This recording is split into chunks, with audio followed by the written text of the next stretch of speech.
Hey, it's Lou, and here's the thing. Everyone loves an underdog. It's a preference that cuts across gender, personality type, political orientation, and different cultures. We celebrate upsets. We cheer when the little guy defies the odds. So powerful is the underdog appeal that it actually changes our perception of reality. It makes individuals with a perceived disadvantage, including long-shot athletes and politicians, seem more hardworking and virtuous. Being an underdog can even make your face appear more beautiful. No wonder, then, that so many people seize the underdog label, even those who are overtly privileged. Which begs the question, in a world where everyone's got a chip on their shoulder and a tendency to play the martyr, are we going to wind up cheering for a Goliath disguised in David's clothing? The 2020 US presidential race is practically upon us. So here's a prediction. The candidates, as they always do, are going to debate who had poorer parents. Both of my parents were born into poor families on the island of Cuba. Well, let's start off with my father being a mailman. My father left my mother. His dad is a millionaire. I started off with my dad as a small businessman. This Oh Poor Me biography building is practically a rite of passage in public life. A former DNC chairman remarked that every politician wants you to believe he was born in a log cabin he built himself. Bernie Sanders, meanwhile, spent much of the 2016 campaign bragging about how small his donations were. Anybody here know what the average contribution is? That's right, $27. But the desire to highlight adversities overcome, even ones in the distant past, extends far beyond politics. Billion-dollar companies love talking about their humble origins. The Nike founder sold shoes out of his car. Jeff Bezos started Amazon out of his garage. Ditto with Steve Jobs and Apple, although his co-founder calls that a myth. And finally, as a person who spent half his career interviewing athletes, I can tell you that even the most well-compensated and widely acclaimed superstars have a tendency to proclaim that they are underappreciated, underrated, and disrespected. In sports, playing the martyr is often connected to self-motivation, but still, how do you make sense of all these privileged people, these celebrities, millionaires, and politicians, somehow claiming the role of underdog? Well, it's not necessarily that they're full of shit. Joseph Vandello, a social and cultural psychologist at the University of South Florida, told me humans have a cognitive bias that makes our own hardships seem more noticeable. In other words, we're the center of our own universes, and we can easily delude ourselves into thinking that our difficulties are unusual. But Vandello added, self-describing as an underdog is usually connected to self-presentation. Politicians and businesses know that underdogs are associated with character, heart, and hard work. Consider one of his studies. He and a colleague, Goldschmied, a psychologist at UC San Diego, showed clips of a foreign basketball game to different groups of students. The students consistently reported that the team labeled the underdog exhibited more effort.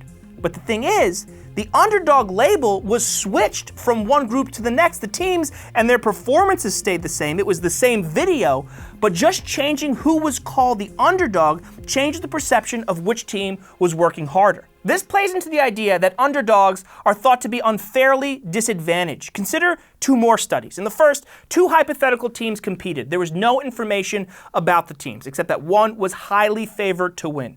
88% of respondents chose to root for the underdog. However, in a revealing variation of that study, participants were told that the underdog team had more financial resources.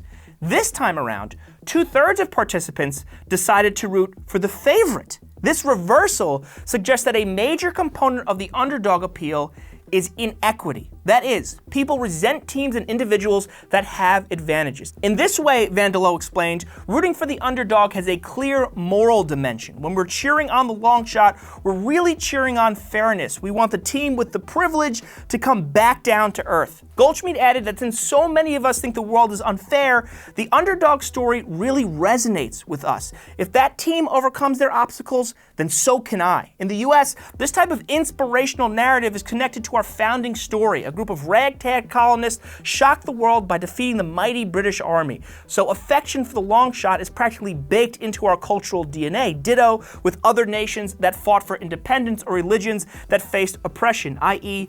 pretty much every religion. Goldschmied also told me the underdog frame is really the only way to tell a story that connects. Dominance, being on top all the time, breezing through life without adversity, That's all hard to relate to. It's also just plain boring, like a blowout game that lacks competition. Instead, we respond to stories about disadvantages overcome. In order to appreciate the highs, we need to hear about the lows, too. Ask a sports fan, and they'll tell you the best games often have a ton of lead changes. In politics, we also want to see competition. We want to see the underdog close ground. For example, during the 1980 U.S. presidential election, researchers told several groups of people that Jimmy Carter was leading in the presidential race. Those groups of people, in turn, expressed a preference for Carter's opponent, Ronald Reagan. But other groups of participants were told that Reagan led in the polls. Those folks said they preferred Carter. In other words, in both polar opposite situations, the underdog label attracted the most support regardless of the candidate. In a study of the 2008 campaign, researchers found that when Barack Obama was labeled the underdog, he was perceived as more likable, and Democrats were more inclined to support him. Keep in mind, Obama spent much of that campaign sharing his personal story of obstacles overcome, of thriving in a single-parent household. That's an appealing, feel-good narrative. It connected with voters. Donald Trump didn't have that in 2016. Being the little guy wasn't really on brand for him. He's a self-proclaimed billionaire. His business empire is built around luxury and decadence. The theme song for his reality show was Money, Money, Money.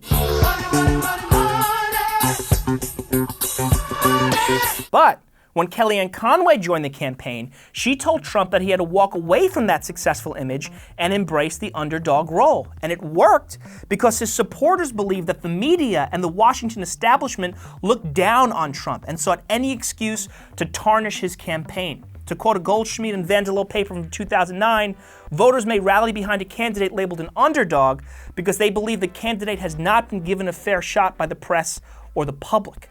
So in this way, all the left-leaning celebrities and pundits who scoffed at Trump's candidacy didn't help their own cause. I think that man will be president of the United States right about the time that spaceships come down filled with dinosaurs and red capes. Do it. I will personally write you a campaign check now.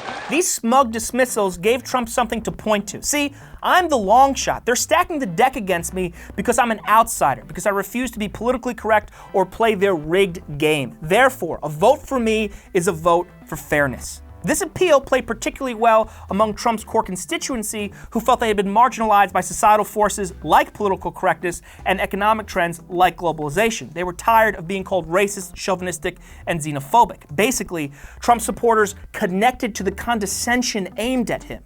They, too, felt looked down upon by mainstream America. Hillary Clinton's basket of deplorables comment solidified that idea. You could put half of Trump's supporters into what I call the basket of deplorables. It didn't help Clinton that she was viewed as part of a political dynasty. Her husband was president. She served in Obama's administration. She had her party in lockstep behind her. In other words, she was a Goliath in a pantsuit.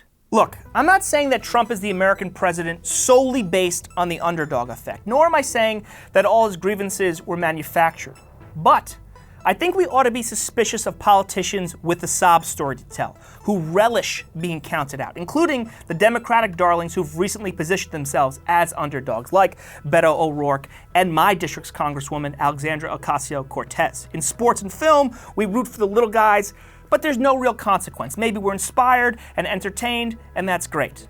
But if we allow ourselves to get swept up in a narrative frame when it comes to things that have an impact on the real world, like elections, it becomes too easy to miss the important stuff, like policy, like putting aside our differences and solving problems. We shouldn't be comparing wounds. We should be helping each other heal. Because anytime a politician is talking about their disadvantages, even the legitimate ones, they are not talking about their vision. I want leaders that are forward-looking, not focused on scoring sympathy points. Okay, I'm gonna go live my life.